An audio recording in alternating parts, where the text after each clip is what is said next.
A continuación, vamos a desarrollar la segunda parte de la clase con el tema de entrepisos y techos planos de la unidad número 9 de cerramientos horizontales del espacio. Para no aburrirlos tanto, vamos de nuevo a los ejemplos concretos de obra. En este caso, vemos una obra donde se construyó una losa alivianada de viguetas pretensadas, que son los elementos grises que se ven claramente, lineales, con ladrillones de cerámico. A estos ladrillones los denominamos comúnmente en la obra ladrillos sapo, por la conformación que tienen.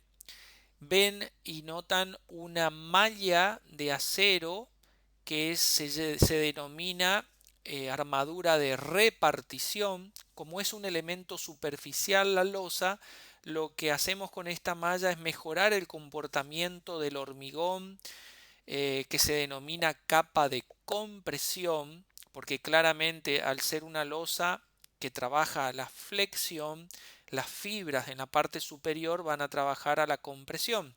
Entonces necesito del hormigón y en este caso de una armadura de hierros del 6 en las dos direcciones que me van a ayudar a repartir la carga de manera superficial, además de contrarrestar los efectos de contracción de fragüe del hormigón de la capa de compresión. Al haber nuevamente presencia de acero y al tratarse de un hormigón estructural, en la siguiente diapositiva lo vamos a ver, necesito de una mezcla de hormigón de cemento y piedra partida. Vean ustedes, en este caso de las dos fotografías ya se está realizando el colado del hormigón, el cargado o llenado del hormigón es lo mismo, es un hormigón de piedra con cemento y arena y agua. No tiene otro aditivo ni nada raro que se le parezca. La única diferencia es que vino preparado de fábrica en un mixer y volcado a través de la manguera que ven ustedes en la parte superior de los ladrillones, que es la que a través de una bomba vierte el hormigón por encima de la losa. Los operarios trabajando con sus niveles ya determinados de antemano, observan las reglas posicionadas que le dan ese nivel que necesitamos para el corte del hormigón y con reglas metálicas van produciendo el corte, ayudados de herramientas como cucharas o escurridores para ir desparramando el hormigón y palas por supuesto. Ese hormigón se va a ir llenando en todos los intersticios de las losas y las viguetas y las vigas, desparramándose en forma pareja y superficial y va a terminar conformando el hormigón de nuestra losa y por sobre todas las cosas el hormigón de la capa de compresión, que no debe ser mayor a 5 centímetros de espesor por encima del ladrillón. Esto es muy importante porque por cálculo se verifica que ese es el espesor de hormigón que se necesita en este tipo de estructuras. Algo muy importante de ver y de determinar, como en las figuras se muestra, es la parte inferior de estas losas. Se ven perfectamente las viguetas, se ven perfectamente los ladrillones, pero en el gráfico de la izquierda, en la fotografía de la izquierda, les quiero mostrar que estas losas deben ser apuntaladas para su construcción. ¿Con qué? En este caso, por ejemplo, una combinación de puntales de madera, del tipo tirante de 3x3, de pino, combinados con puntales metálicos, como se observan ahí, con unas riostras a mitad de altura y con unas correas de madera que sirven de apuntalamiento a la parte superior. De tal manera de que se pueda sostener durante el cargado del hormigón todo ese peso hasta que el hormigón fragüe, y después de 14 días como mínimo o 28 días, que sería lo más correcto, ir retirando los puntales después de que el hormigón fraguó totalmente. Es muy importante esto porque la gente cree que porque es una vigueta pretensada, prefabricada, ya puede resistir el peso para el que está destinado la losa. Y no es así. Hemos visto como profesionales caerse losas que se están construyendo o en proceso de construcción cuando se le vierte el hormigón arriba por un apuntalado incorrecto. Fíjense ustedes la separación de los puntales y la separación de esas correas de madera. Esa separación de las correas no debe ser mayor al 1,20 m, 1,50 m de luz, de apoyo, y la separación de los puntales es la separación de la viga dividido 2, o sea, en el orden de los 60 a 75 centímetros aproximadamente entre puntal y puntal. Eso es muy importante. Lo otro que quiero mostrarles con la fotografía de la derecha es que son losas muy prácticas para suspender todo tipo de instalación, suspenderlas por debajo y no meterlas adentro de la losa, que cuando hay una pérdida o una rotura de cañería, eh, uno se entera cuando está totalmente embebida la losa y empieza a gotear por todos lados. En cambio, de esta manera uno puede atravesar los ladrillones, que son en realidad una manera, eh, digamos, bien pensada de contener el aire para alivianar la losa. eh, se puede atravesar perfectamente la capa de compresión en esos puntos exactos donde pasa la cañería, romperlos, digamos, o producir los pases, suspenderlos por debajo, y después con la construcción de un cielo raso uno puede determinar y reparar fácilmente las cañerías. Así podemos hacerlo con las cañerías eléctricas, las cañerías de PVC, o sea, de las sanitarias cloacales o de agua, aires acondicionados, etcétera, etcétera. Para mi gusto, no se debería haber atravesado de la manera que se atravesaron las vigas con las cañerías, pero no está del todo mal resuelto porque están en el punto neutro, en el medio exacto de la viga, para producir el traspaso de esa cañería a través de la viga de hormigón armado. Em, estas losas, más adelante lo vamos a ver en fotos, también podrían estar construidas con ladrillones de isopor, o sea, de poliestireno expandido, que más adelante lo vamos a ver. Como les decía, estas losas alivianadas también se pueden construir con viguetas pretensadas nuevamente, pero a diferencia del ladrillo cerámico hueco, podemos utilizar un ladrillón de isopor. Cabe resaltar que en todos estos sistemas de losas la separación entre eje de vigueta y eje de vigueta, que si bien depende del ladrillón prefabricado, generalmente anda en el orden de los 50 a 55 centímetros de eje a eje. Eh, Claramente ustedes observan que cuando se va presentando el ladrillón, se va obteniendo esa separación correcta con los encastres del ladrillón en la forma de T invertida de la vigueta. Por encima de eso, ven en el gráfico, va la armadura de compresión, el llenado del hormigón que llena todos los intersticios de esa losa, y por encima de eso, si la queremos hacer una azotea accesible e inaccesible, el resto del paquete constructivo. No es que este tipo de losas sean más económicas que otras. Digamos, cada resolución para cada caso. Y es un sistema constructivo más. En realidad es muy práctico, es muy utilizado en la construcción de nuestras viviendas familiares. Eh, Ayuda mucho el tema del isopor a ser aislante térmico, a absorber ruidos. Y claramente es un elemento muy liviano que nos da inercia en la altura de la losa para que tenga mayor resistencia a la flexión, eh, porque con altura nosotros mejoramos la capacidad soporte de la losa. Bueno, estas imágenes es muy sencillo. Lo que quiero mostrarles es el colado completo del hormigón, de la capa de compresión y del hormigón de la losa, de esa losa alivianada que estábamos mirando, cómo los obreros están terminando el corte de ese hormigón, que no debe ser perfecto, más bien debe tener una terminación algo rugosa para que todos los elementos del paquete constructivo que van por encima de la misma sean o tengan una buena adherencia. Claramente acá hay que diferenciar lo que piensa el común de la gente de lo que debemos pensar nosotros como futuros arquitectos, en el caso de ustedes y yo como profesional, que una losa no se termina con el cargado de este hormigón. Para que esa cubierta esté terminada, necesita de todo ese sándwich o paquete constructivo que veíamos anteriormente, con sus aislaciones, ya saben, barrera de vapor, contrapisos de pendiente, aislante térmico, aislante hidráulico y la cubierta propiamente dicha. Recién ahí podemos decir que una azotea está terminada.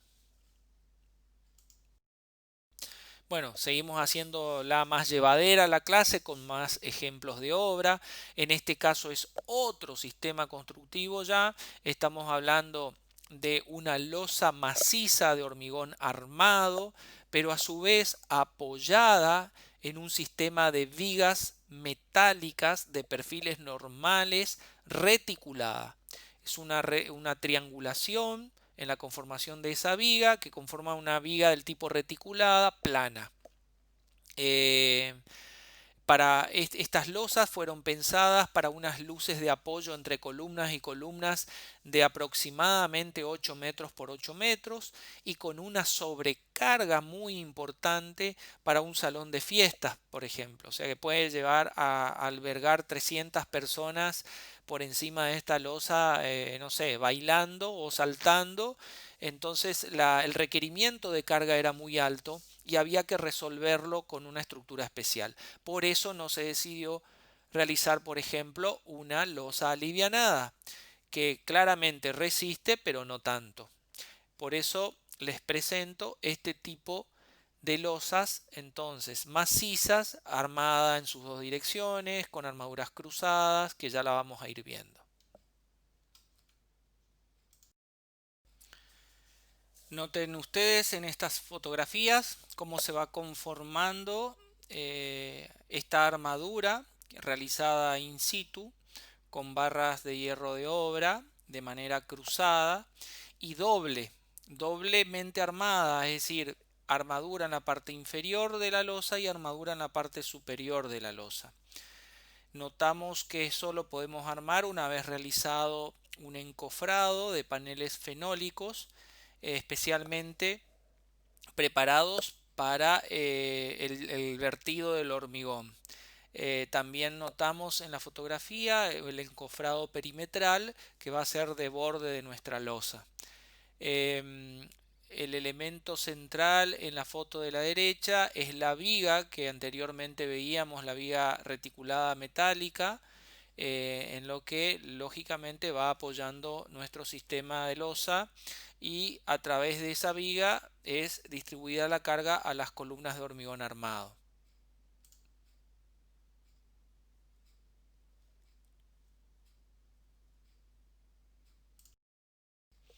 Más detalles del proceso de realización de la armadura, eh, totalmente verificada por cálculo, por un trabajo realizado por un ingeniero.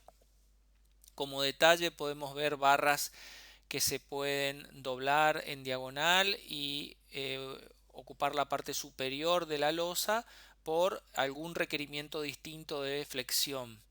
En la foto de la derecha se notan las armaduras inferiores y superiores de barras cruzadas, notamos el alma de la viga y unos separadores construidos in situ en obra para que me puedan dar esas separaciones necesarias de la armadura superior e inferior y de los recubrimientos que necesitamos de ese hormigón armado de la losa. Claramente las barras nunca deben quedar expuestas ni en la parte inferior ni en la parte superior, sino que debe ser recubierta por el hormigón de cemento y de piedra para conformar esta estructura. Como última imagen de este sistema constructivo, de esta losa tradicional maciza, con armaduras cruzadas en las dos direcciones, vemos el aspecto general de la obra.